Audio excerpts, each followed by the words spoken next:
ká kọ́ nílẹ̀kọ́ ká fòye ayé yẹra wa ká dára wa lára yá òun ò gbẹ́yìn níbẹ̀ o àwọn lọ́gà ńlá díẹ̀ funfun lágbá díẹ̀ orí ni wọ́n ò lè dì í ẹṣin tó ṣíwájú ló gbapò gíní náà ńlá lára tára dá o ìgbà aṣọ ní tálágẹmọ Wazobia plus on MITV olóòtú ètò lọ́mọ bọ́lá lèmi àdùfẹ́ dábìrì pẹ̀lú àwọn tó ń jọ ṣàtọkùn ètò orí wọn pé Haúsá àti Ìgbò ti Yorùbá o Wazobia ni ẹ máa wò. Ẹ káàárọ̀ gbogbo lólùfẹ́ Wazobia plus nílé lóko lẹ́yìn odi ní gbogbo orígun bíi tẹ́ ẹ ti ń gbọ́ wa tẹ́ ẹ dẹ̀ ti ń wò wá jákèjádò ilẹ̀ Nàìjíríà. Ẹ káàbọ̀ sí àkọ́tún ètò Wazobia plus tó ń dé sójú amóhùnmáwòrán yín láti Muri International Television tá a fi kalẹ̀ sí ìlú Aláùsá níkẹjà níbí báyìí. A dúpẹ́ fún Ọlọ́run ọba fún àánú ẹ̀ lórí gbogbo wa ní gbogbo ibi tá a ta wọ́dé tá a ta gbòdé tó ṣọ́ wa ní gbogbo ọ̀sẹ̀ tó kọjá tó ṣọ́ wa lópin ọ̀sẹ̀ tó wá mú gbogbo wa padà sẹ́nu iṣẹ́ wa lónìí Monday ọjọ́ ajé pẹ̀lú ayọ̀ àti àlàáfíà lórí ètò Wazobia plus a kí Ọlọ́run ọba nítorí òun ló tó kí a yin Ọlọ́run nítorí òun ní gbogbo ẹ̀yìn tọ́ sí a fi ọpẹ́ fún a fi ògo fún àwájú rẹ̀ bẹ́ẹ̀ níwájú ẹ̀ fún àkọ́tún oore fún àkọ́tún àánú fún àkọ́tún àlùbáríkà lórí gbogbo ohun tí gbogbo wa pátápátá àtàwátàwá ní agodo àtẹ̀yìn tẹ́ ń wò wá ńlé tá a bá dáwọ́lé mo wá tara bẹ́ẹ̀ mú kí gbogbo olólùfẹ́ Wazobia plus nílé lóko lẹ́yìn òdì ní gbogbo orígun bíi tẹ́ ẹ ti ń gbọ́ wa tẹ́ ẹ dẹ̀ ti ń wò wá ojú tẹ́ fi ń wò wá kò ní fọ́ etí tẹ́ fi ń gbọ́ wa kò ní di iná ò ní tán wò yín àwa báyìí la máa wá pẹ̀lú àlàáfíà ẹ̀yin olólùfẹ́ wa náà tẹ́ ń wò wá káàkiri la máa bá pẹ̀lú ìdùnnú àti ayọ̀ èmi náà ni ọmọ yín ọ̀rẹ́ yín àbúrò yín olólùfẹ́ yín ọmọ Bọ́láńlé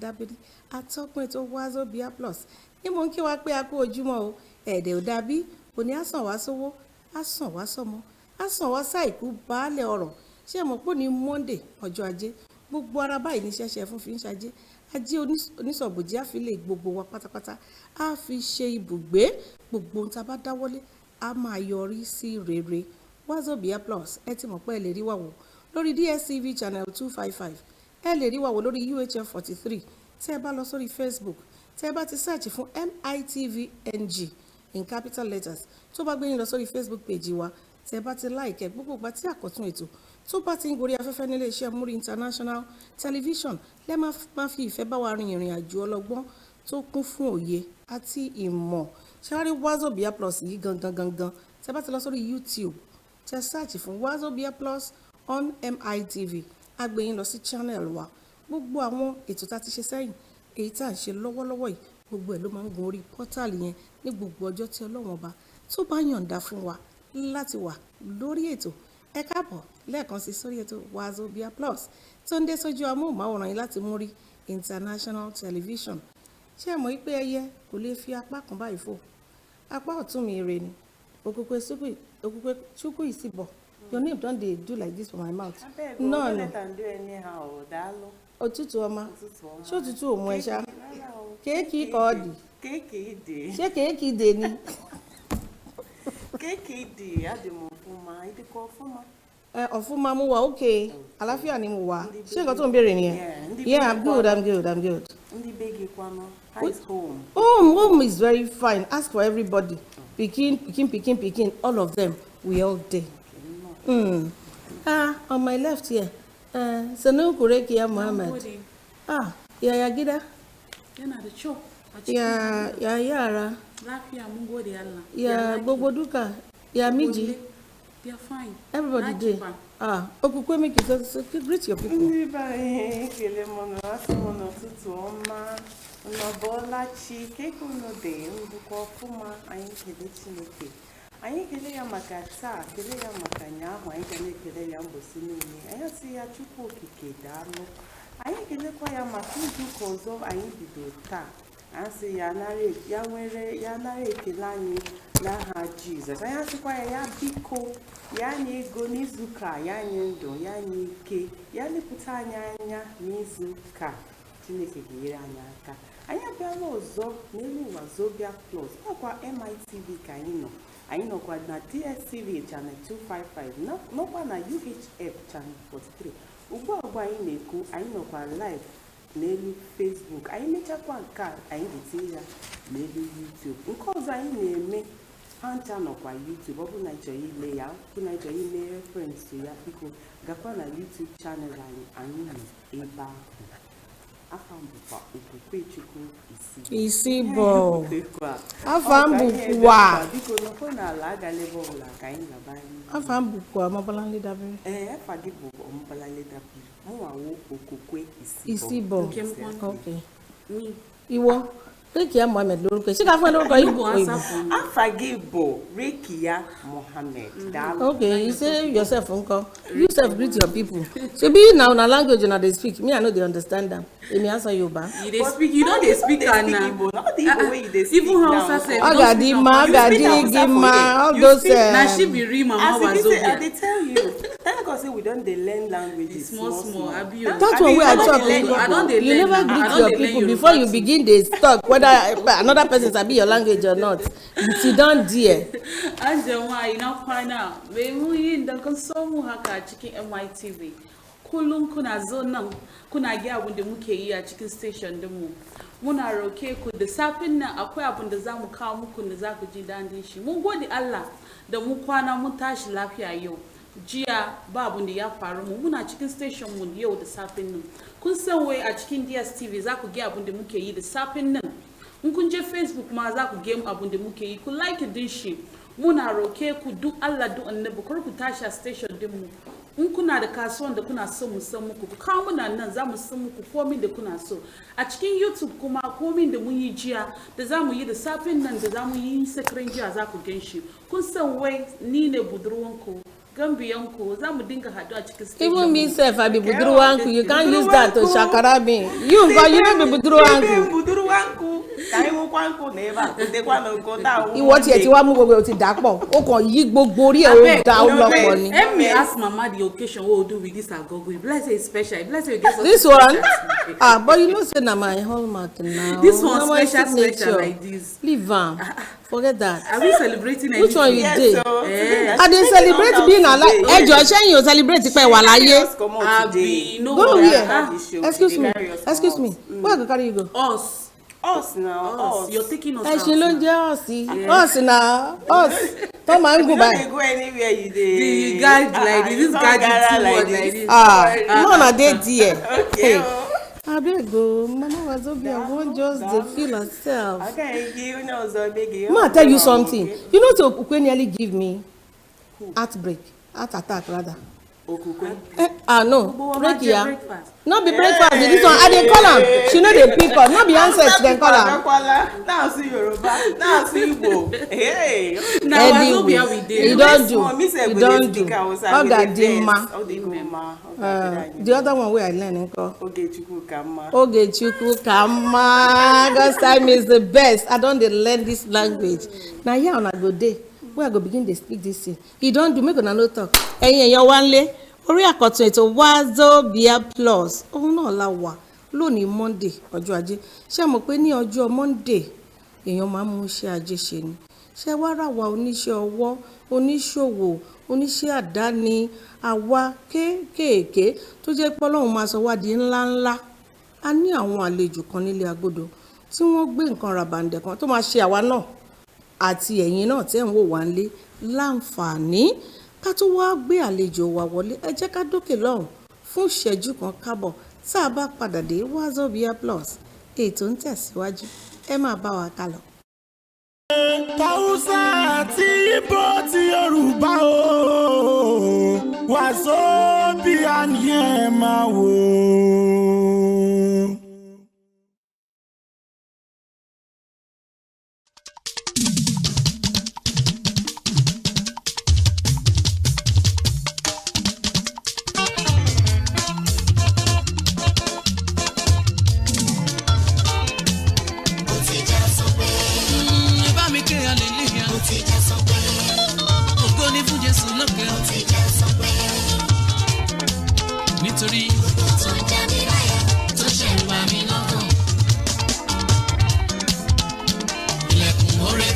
tí wọ́n rò pé kò lè ṣe mọ́. Bàbá ti ṣí i. Ó ti já sọ pé.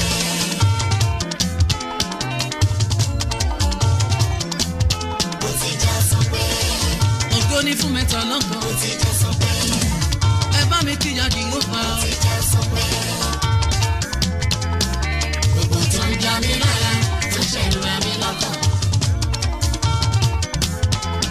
Ilẹ̀kùn oore táwọn kan tí wọ́n rò pé kò lè ṣe mọ́. Bàbá mi ti ṣí i. Ó ti já sọ pé.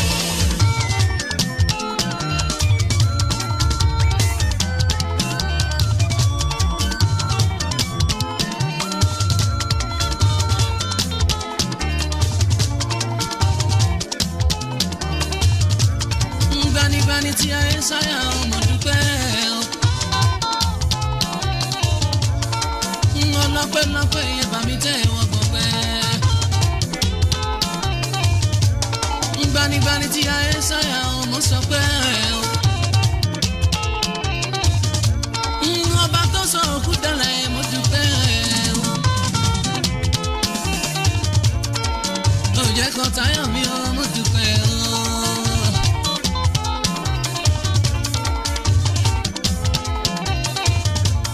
Ilé ẹni ò fẹ́ ká kú bẹ́ẹ̀ ni wọ́n ò fẹ́ ká dènìyàn pàtàkì.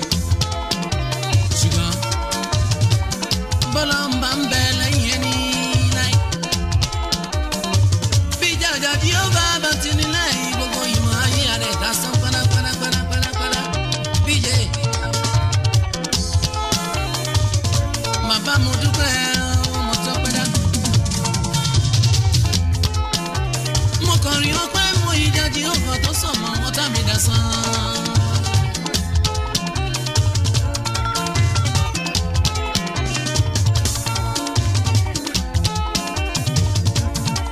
Ẹ bá mi ké hallelujah. Ó ti já sọ pé. Ògo ni fún Jésù lókè. Ó ti já sọ pé.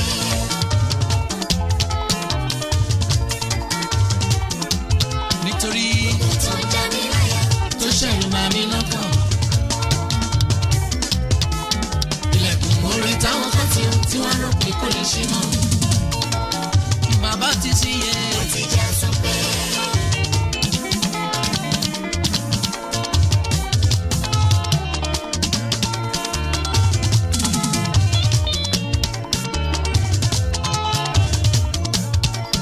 Ijó ni wọ́n máa jó ìbànújẹ́ ti tán. Ayọ̀ ló kù mí kú orin ọpẹ́ ló yẹ mí. Bàbá ti dá mi lọ́lá ọ̀rọ̀ mi dayọ̀ gbẹdẹmukẹ. Ayé mi dayé iyọ̀ dayé ìwòyìn ní Yorùbá. Yorùbá tí ti dalẹ̀. Àṣebẹ́kúfẹ́ dálẹ̀ kan àṣelẹ́ ọ̀la máa tó. Fẹ́ndí tó mú gàrí sùn àṣọ̀bọ̀ àjẹta chicken. Èmi mọ̀rẹ́ ló jẹ́ mọ̀ pẹ́ wá. Ẹ wá bá mi gbé gba ọpẹ́. Ó ti já sọ pé. Ògo ni fún Jáde wò fà. Ó ti já sọ pé.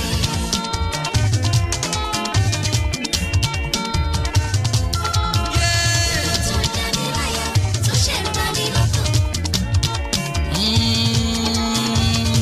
Orin táwọn kan tí wọ́n rò pé kò lè ṣe mọ́. Bàbá ti ṣí i. Ó ti já sọ pé.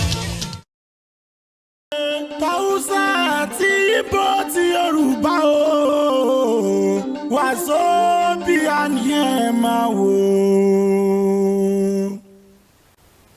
Ẹ káàbọ̀ padà sórí ètò Wazobia Plus tó dé sí ojú amóhùnmáwòrán yín láti Muri International Television ní Aláùsá nílùú Ìkẹjà bí gẹ́gẹ́ bí mo ti sọ ká tó lọ sókè lọ́rùn lẹ́ẹ̀kan wípé a ní àlejò pàtàkì nílé agodo. Ṣé mọ̀ pé ìlú kì í wà kó má ní olórí tó lórí yẹn bá tún wà á láwọn tó máa bá ṣiṣẹ́, àwọn ẹ̀ka iṣẹ́ máa wà lábẹ́ olórí yẹn. Àwọn èèkàn èèyàn náà máa wá gbé sí ipò. Irú àwọn èèkàn èèyàn bẹ́ẹ̀ la ní tó ń ṣojú ìjọba lórí ètò Wazobia Plus lénìí. Màmá kí Mr. Tola Seriki káàbọ̀ sórí ètò Wazobia Plus. You are very welcome to this program, sir. Good morning, ma. Good morning, sir. Good morning. Good morning. So you're welcome to Wazobia Plus. Thank you, ma. We are happy to have you here.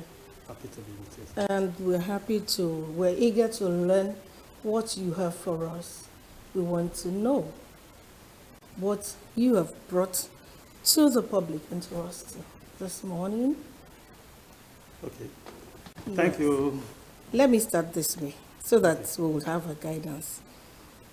What are we going to call this visit? What is it all about?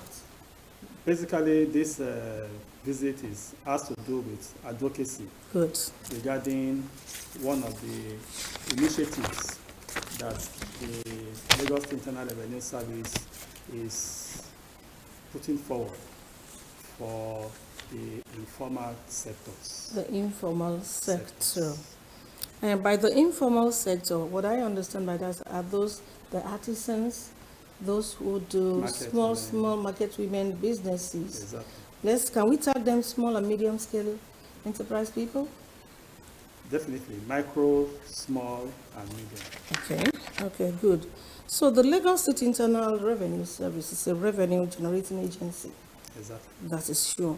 So now they have been charged with the responsibility of collecting taxes from each and every one of us. Paying. Okay. So the agency has embarked on this particular journey, right? Exactly. To advocate for the informal sector. Yes. Good. So what exactly do you have for us? Yes. Thank you, madam, and viewers at home. Basically, what the agency is trying to promote and is this concept of Ibile Hub. And it's an initiative by the agency to at least take tax payments easier and convenient for people in the informal sector. Okay. The artisans, the market women, and what have you. And by Ibile Hub, the name is Ibile Hub, and we derive the name from the 5 divisions of Lagos: Ikorodu, Badagry, Ikeja, Lagos Island, and Epe. So that is the concept, and the hub is an application that the agency developed as against using application technology to bring taxpayers to the doorstep of market men and women, artisans, and the rest. And this initiative, if you know very well that before we are using carrying forms, many of these people are illiterates. They cannot even write their names. So the technology we brought is this. Through the application, under 3 minutes, is able to enumerate, register, and bring payments under 3 minutes. And what do we mean by this?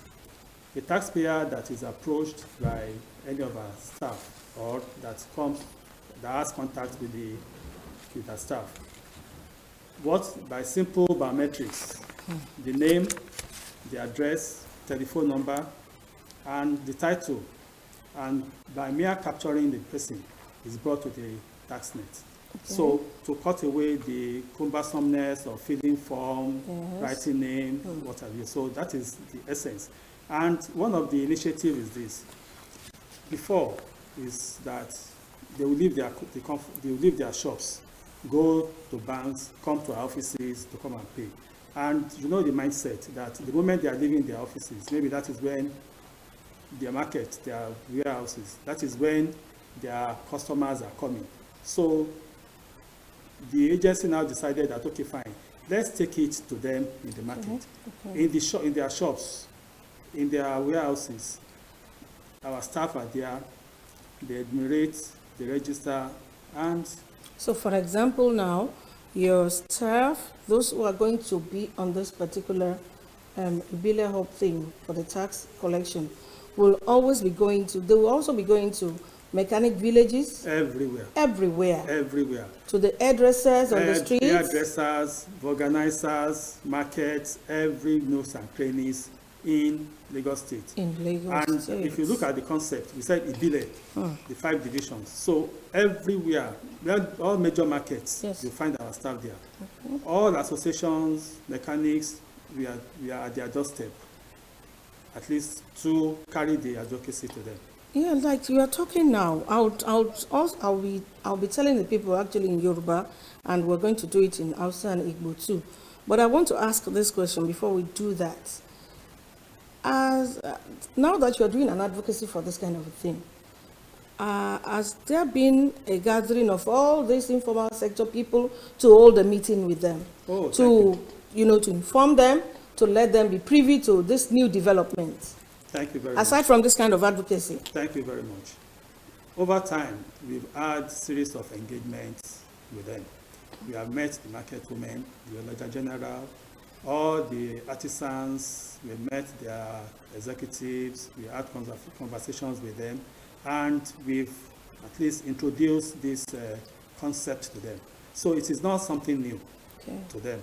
And if not for COVID, this program should have been initiated as far back as March last year. Thank you, But sir. because of COVID, that is why it's been delayed.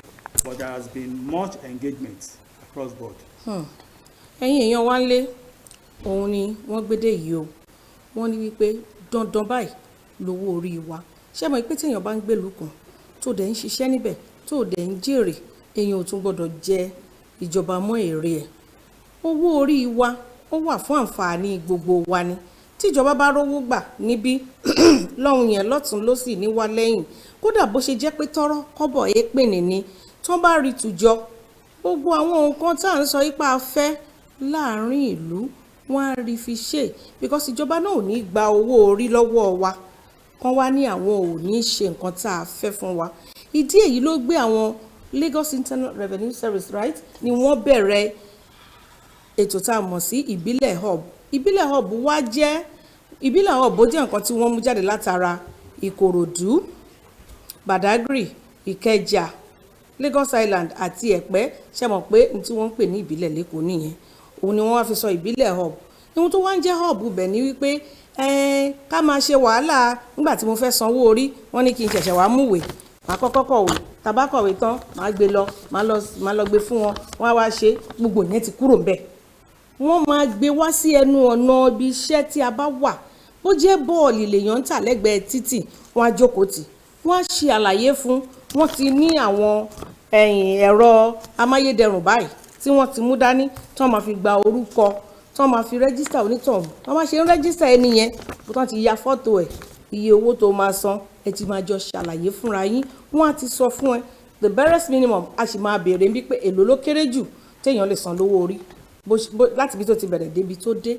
Àmọ́ wọ́n fẹ́ kí gbogbo wa ta wà ń lé ká mọ̀ wípé ìgbà ti sún, gbogbo nǹkan ti yí padà sí rere. Tí kì í bá ṣe pé COVID ni òun ló mú ìfàsẹ́yìn wá sí ọ̀rọ̀ ìbílẹ̀ hub tí wọ́n gbé wá fún wa láàárọ̀ yìí, wípé gbogbo wa ẹ má ṣe wàhálà kankan níbikíbi tẹ́ ẹ bá wà, ẹ má dẹ̀ bẹ̀rù. Àwọn oníṣẹ́ ìbílẹ̀ hub wọ́n máa wá sí ẹnu ọ̀nà ṣọ́ọ̀bù yín, wọ́n máa dé mechanic village, wọ́n máa dọ́dọ̀ ìyẹ́ onídìrí, wọ́n á dọ́dọ̀ sálọ̀nù tó ń ṣe irun, wọ́n máa dọ́dọ̀ àwọn tó ń tata lọ́jà, wọ́n á dọ́dọ̀ ẹlẹ́ran, wọ́n á dọ́dọ̀ ẹlẹ́ja. Kò sí nǹkan tó lè máa ta, ibi tó bá wà ni wọ́n ti máa wá bá ẹ. Tó bá dẹ̀ ti wá bá wa, ẹ jẹ́ ká farabalẹ̀ ká gbọ́ nǹkan tí wọ́n fẹ́ sọ. Tí wọ́n bá sọ fún wa tán, ṣé mo pé tẹ̀yin náà tẹ́ bá ń sanwó orí, èmi náà mo fira mi sínú ẹ̀, ọkàn wa máa balẹ̀ tá a bá sùn tá a bá jí. A sì ń tẹ̀síwájú. Ẹ jẹ́ kí Òkùnkùn Echukwu kó ṣàlàyé fún àwọn èèyàn wa lédè Ìgbò. Ndị anyị ekele m ụnọ ọ na-agakwa obere ihe anyị butewo taa ihe ndị Lagos steeti butere taa nwụọ ihe a na-akpọ ha butekwa ihe a na-akpọ ibile hub ka ihe ọkwa o nwekwa ego ndị ọchịchị anyị na-eji edozi obodo anyị arụ elepụ obodo anyị anya nke a na-eji eme ụzọ na-eme ihe ndị necha anyị nwawo ndị citizen na-eme enjoy. Ọ wee gaa ahụ ka a na-akpọ tax. Ọ dịghịkwa ọkụ ịchọ ị na-akụ ụgwọ ahụ, ọ dịghị isi ị na-akụ ya. Ị gaa ọfịs ndị Lagos State Internal Revenue Service, nweta fọm menka ọ dịghị easy ime registration na-akụ ya. For that, ha na-abụtezi ihe ha mawo ihe ha kpọ ibile hub. Nke ahụ wụzi ndị ha tinye ime ya ga na-agagharị na-aga ụlọ from doorstep to another na-emezi na-eme ndị mmadụ registration. Ọ bụ na ị na-ere obere ihe nke ahụ wụzi nke anyị ncha ma wụpọli, ọ bụ na ị na-ere ya nke ahụ ipe mpe wụcha, ọ bụkwa na street ka ị na-ere, ha ga-eme gị registration, gwa gị ego onye ga na-akọ, were foto gị ji mee registration. Nke a na ha butewo ime ị na-akụ taksị gị, ọ gaghị nwezi nsogbu nchacha ọ gaghị nwezi nsogbu. Ị ga na ha ga-abịa kwụrụ gị ma ihe ị na-ere, agwa gị ego na ihe ahụ ị ga-enwe ike mee generate ị ga-awụ taksị ga na-akụ immediately. Ebe ahụ ha jikwa ihe anyị ncha amawo gadget na-agagharị ejighị eme gị registration, dee afa gị, dee ihe ị na-ele, see ya foto, mechaa nke ahụ gwa gị ego na ị na-akụ. Ha ga na-ejitakwa azụ na-ana gị ego. So ị gaghị enwezi reason to si na oge adịghị aga na-enwe ike gaa bank gaa kwụ ụgwọ, ngaghị enwe ike gaa ọfisi ha gaa kwụ ụgwọ because oge adịghị. Emego ya, ọ ga-adị mfe now to kwụ ụgwọ ahụ. Ya ka ndị Lagos State Internal Revenue Service ibutere anyị. Thank you. I know. I even understand what you talk. Say not so they go to carry paper. It is another year Igbo. Make you tell your people. You don't say Hausa people plenty for Lagos, and we won't make them. Tell those my 12 people make them stay where they dey. Then go carry and come meet them. No wahala. And Jama, Malam de Yazon and sunan shi Tolu.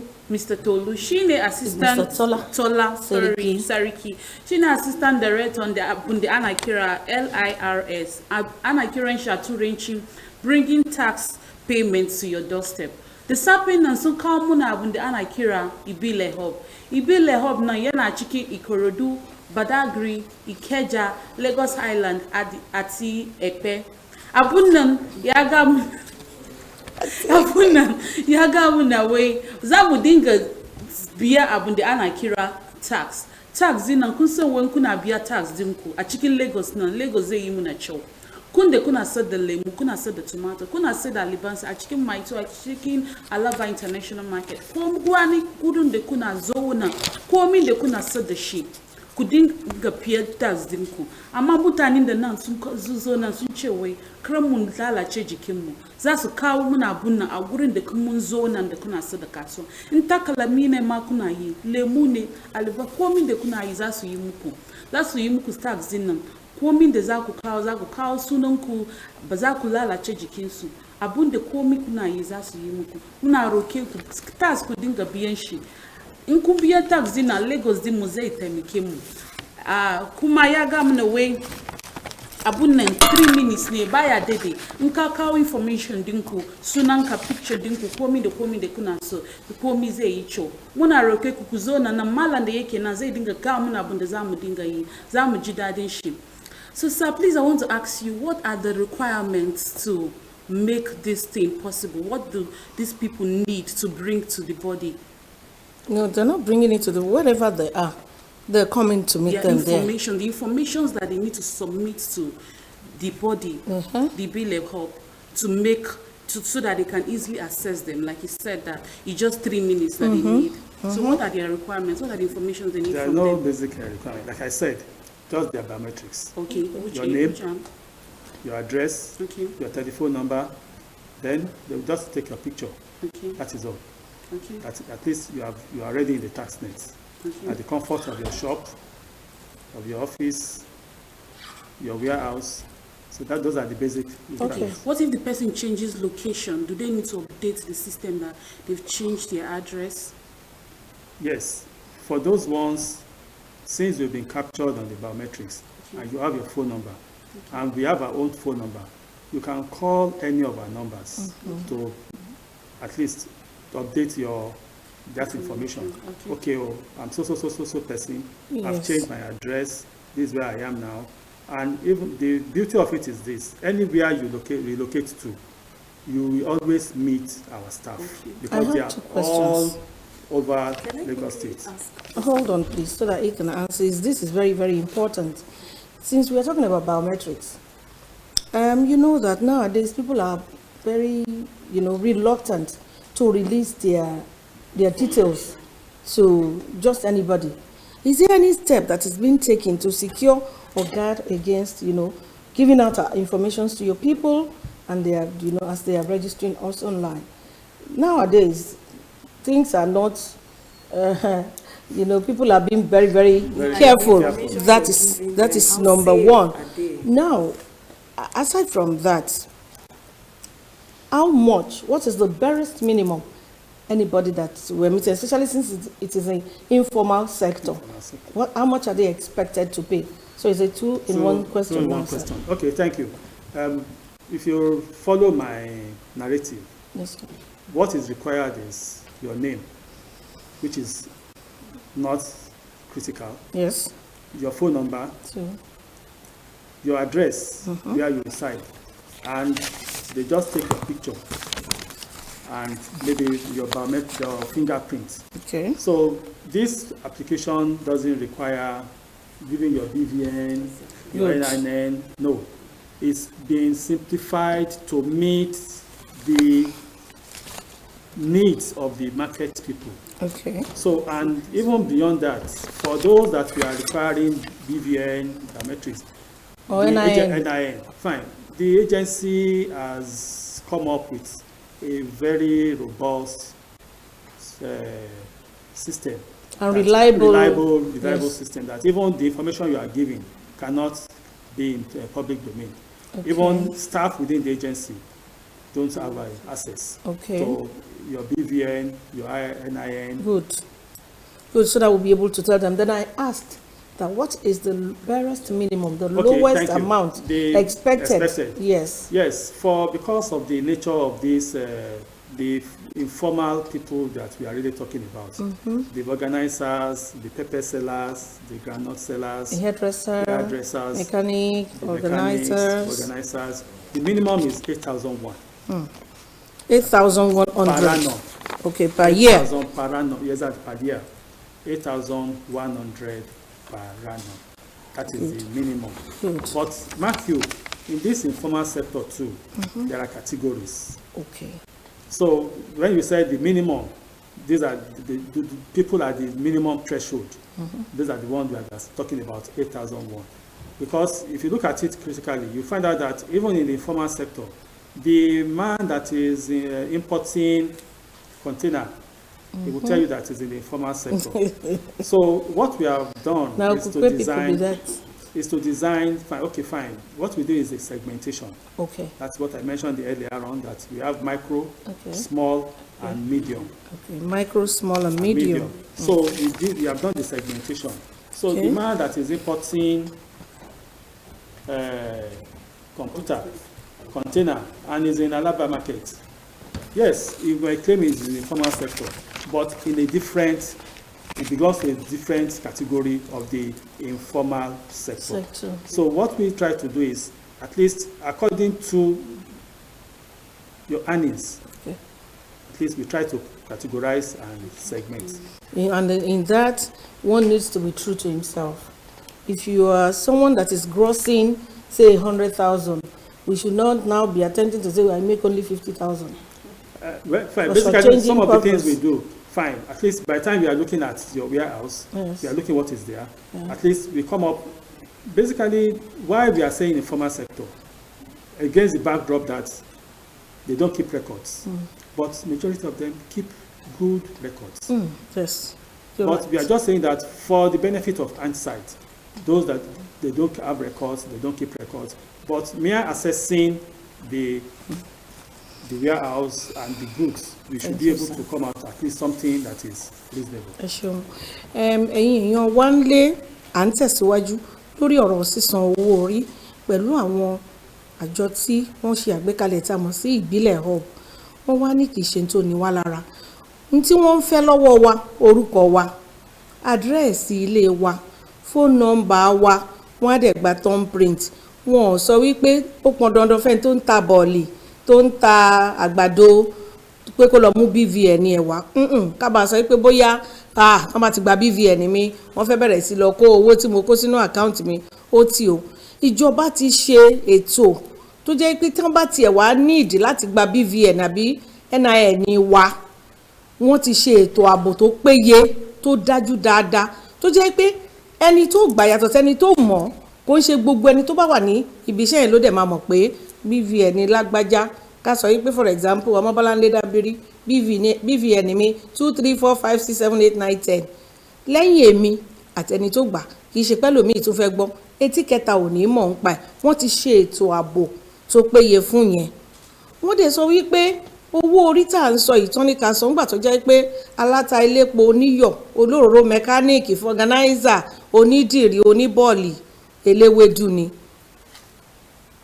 8,100 ẹgbẹ̀rún mẹ́jọ àti ọgọ́rùn-ún náírà lọ́dún kan ṣe rí i pé ó tún dáa mo tún wá fẹ́ bá wọn fi kún torí wọn ò sọ yẹn mo bọ̀ máa sọ wọn ò dẹ̀ lè ní ká san lẹ́ẹ̀kan bóyá bí ẹ̀ẹ̀mejì lọ́dún wọn tó yàn bá ń ṣiṣẹ́ ọlọ́run má ṣe wá ní ẹni tó kàn ń ṣiṣẹ́ ṣáá tí ò dẹ̀ ní jèrè bíi tẹgbẹ̀rún mẹ́jọ kọ́lọ́run má bà tiwa jẹ́ ṣùgbọ́n àwọn kan tún wá wà tó jẹ́ pé wọ́n categorize pé ìkan micro small and medium ẹlòmíì nísìn akrs oníṣẹ́ kéréje ó dẹ̀ ń gbé kọ̀ńténà wọlé láti ìlú òyìnbó ni irú àwọn yẹn wọ́n máa gba BVN lọ́wọ́ wọ́n máa gba NIN tó bá necessary àmọ́ ààbò tó péye tó dájú ó wà fún wọn ju gbogbo ẹ̀ lọ ẹ jẹ́ ká faramọ́ tí wọ́n gbé wáyé torí kò sí dààmú ń bẹ̀ lẹ́yìn kan wá bá wa kán rẹ́gísítà wa kán kọ orúkọ wa kán tẹ̀ka báyìí kó dẹ̀ ti mọ̀ pé iye tí máa san rè tẹ́ẹ̀dẹ̀jọ́ ti máa ládéhùn pé tó bá doṣù kẹfà máa san tàkọ́kọ́ tó bá doṣù kejìlá máa san ìkejì kọ́lọ́n kó bá ṣírí gbogbo wa. Rekia Mohammed, I know say you wan tell your people again. Yes, sir. Say dem talk say only 8,100 naira and make dem no dey fear nobody dey come collect their BVN. You know say una people get money no be small. Abi I dey lie down like him talk and say they disguise. Anjama kun ji wai ya ga muna abun nan yana cikin application ba karka lalace jikinku. Ya ga muna wai ba za mu kawo account number ba za mu kawo BVN mu. Ku zo na gurin da kana sa da kasuwanka kuma kudin da zaka biya karamin kudi ne 8,000 naira dare 8,100 a cikin turanci ba shi da kyau ba shi da yawa karamin kudin nan zaka iya biya lokacin biyu ma in ka biya wannan lokacin an dama zaka biya wani muna roke ku kowa da kuna sa da komin da kuna sa da shi ku dinga biya tax din yana da kyau a cikin Lagos din mu mutumin bai biya ba akwai abin da zai faru musu Allah yi karya ya da ya faru muna roke ku ku yi abun nan malamin nan da ya zo shine muka gama kowa su sani karka dama jikinka za su zo gurin da ka zo na za su yi muka abin da kana so za ku ji dadin shi kuma ka san wai ni a station din mu kullun za mu kawo muka abin da za ku ji dadin shi za mu dinga hadu kun sani. Thank you. Okay, tell your people only 8,100 make dem no dey fear you know say Igbo people na dem get money pass this one wey I talk say also na people for trade fair go dey make dem know say micro dey small dey medium dey. Normal if money dey you go know if no dey you go still know now. You dey disguise like that. Abeg tell dem say na only the minimum is 8,100. Yeah, na ego tax ahụ ị ga na-akụ ọ bụ na ihe obere ahụ ị na-ere mmadụ niile ga-akụ ụgwọ ahụ ọwụrụkwa ọnọzi ka ọ nọ bifo na ị ga-esi na oke ihe na-ere ị ga-adịghọ ya ka ihe obere a anyị jọzi na-eji ya maneji mba nke ahụ ị na-amanejikwa awụ informal ị ga-akụ ụgwọ ahụ wụkwa 8,100 ụgwọ ibu ha mekwa ya mere anyị ebere na ị ga-enwe ike kwụ ụgwọ ahụ na ị ga-enwe ike kwụ ya oge abụọ mee ya divide kwụ ya obere obere ị ga-enwe ike kwụ ya ọ bụrụ na ị ga-akwụ ya ha ncha ekwụ ya ofu oge mba ha ga-enyere anyị aka o nyere onye ahụ aka ekwụ ya obere kụchaa ya na ọ bụ na onwe ihe ị na-ere gwakwa ha eziokwu na ọ nka ka mme ka amakwa wọtụ ihe ahụ ị na-ere ma ego onye ha ga-enye gị na nke ikwesị ịkụ maka ihe anyị na-ere. Biko ọ dịkwa mma ka anyị na-ekwukwa eziokwu oge niile ka ama aka mmadụ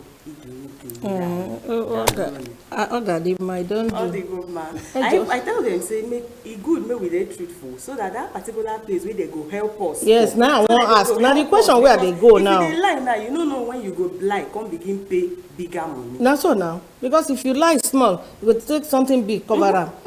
Now I want to ask you, sir, Mr. Seriki, what are the benefits that is in complying with this new directive? Is there anything that we're going to enjoy? And then if we pay, like they bring it to me wherever I am now, and I have complied, I give them my name, address, and every other detail, how long will it take for me to obtain my certificate? And what are the benefits therein for me? Thank you. For everyone that's looking at us right now. Thank you. Yes, like you rightly mentioned the other time, one of the benefits is splitting of payments, at least twice. Okay. For the sector. Because we know the nature of their earnings. That's okay, fine. As against paying once, they can pay twice. Then the other benefit is this. They take the card within 72 hours. Within 72, that is hours. 3 working days. 3 working days. Okay. The card is available and the certificate. We call it tax card. Okay, tax card. Yes. Okay. And okay. we take it to their doorstep back. Okay. Tax clearance card. Tax clearance card. And one of the benefits is this. Fine. For those of them that have children that wants to go to public schools, is an advantage. Once they produce it, and the child is eligible, is passed through, Okay. Then, apart from that, the other infrastructural facilities that the government is providing, then, apart from that, the government tries to empower the informal sector. They organize small-scale Yes, they do. Yes. Exactly. For example, soft loan through Lagos State Employment Trust Fund for majority of them. Yes, I'm aware of that. Then there is what we call the artisans that through Ministry of Wealth Creation that they empower them to. And they organize yearly artisan weeks. Okay. And those that are into trades, they train them, they empower them. Even some of the equipment they use to start off, government they use gives it to to them. empower them. That's I forget, sir. I want to ask, to have this, to access the tax clearance cards, are there any processing fees to be paid aside from the minimum of 8,100? No, there is nothing like a processing fee. Good. Once you pay the 8,001, the processing of the card is automatic. Okay. The only caveat there is this. If, for example, down the line, you lose the card, Okay. and you want to Get a new one. get a new one, Yeah. you may be required to pay a token fee, or where you misplace it, and you want to find. Those are the period, but at the initial stage, it is free. No processing fee. There is nothing like processing fee. Are there consequences for those that do not pay these taxes? No, the tax that I can answer that. That one not be say if you like no pay. Now you not going to enjoy the benefit. Only these benefits. Maybe they don't count several benefits now. Where person feel Whether they enjoy. fit pack their market now, make them know say if they no pay, You wetin go see, happen to them. the culture the agency is trying to promote and the state government is voluntary compliance. Okay. Yes. You see, the woman that is selling by the side of the road, if I carry the load, I am impoverishing the woman. Likewise, the same big office. If I lock your office, you cannot do your business. Then I'm not promoting your business. So what the agency is trying day in, day out is advocacy for voluntary compliance, so that it becomes part and parcel of our culture. It is when your business thrives, that is when you'll be able to pay your tax. So, fine, there are consequences, interest and penalty, enforcement, But we are not looking at those as the ultimate. All we are making efforts to do is voluntary compliance, so that it becomes part and parcel, everybody, so that you know every year, without being prompted, that, okay, fine, I have a civic obligation to fulfill. Thank you, sir. Thank you so much. And the last thing I want you to tell everybody watching us at home are the numbers to call in case people want to call the numbers. Is this a number? 070, if I'm correct, just tell me I'm correct. 070 022 5554 77. Exactly.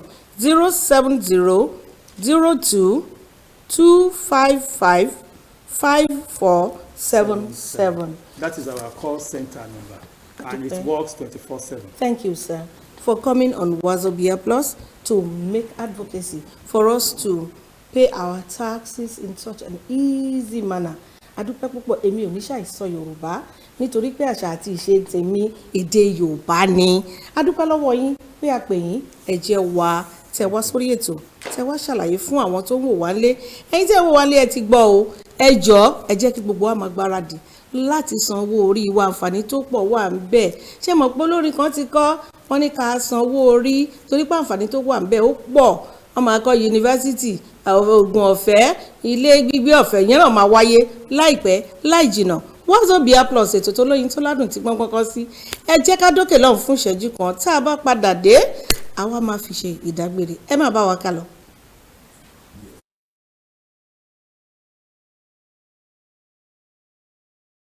Tàwùsà àti Ìgbò ti Yorùbá o, Wazobia ni ẹ máa wò.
ṣe bínú ọdún tó ti dé. Sálàwá ni màsítà, àmọ́ òkìkí la gbẹ́dẹ̀ bẹ́yọ̀. Oyin ọlọ́mọ ti sẹ́ẹ̀lì láwọ̀, ọmọdé àtọ́dá tó ti ti yọ.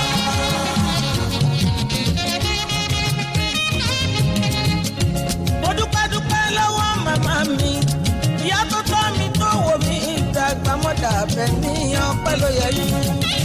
Sálàwá ni màsítà, àmọ́ òkìkí la gbẹ́dẹ̀ bẹ́yọ̀. Oyin ọlọ́mọ ti sẹ́ẹ̀lì láwọ̀, ọmọdé àtọ́dá tó ti yọ.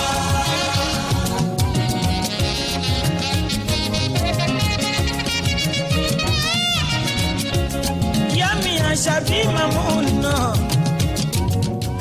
Tàwùsà àti Ìgbò ti Yorùbá o, Wazobia ni ẹ máa wò.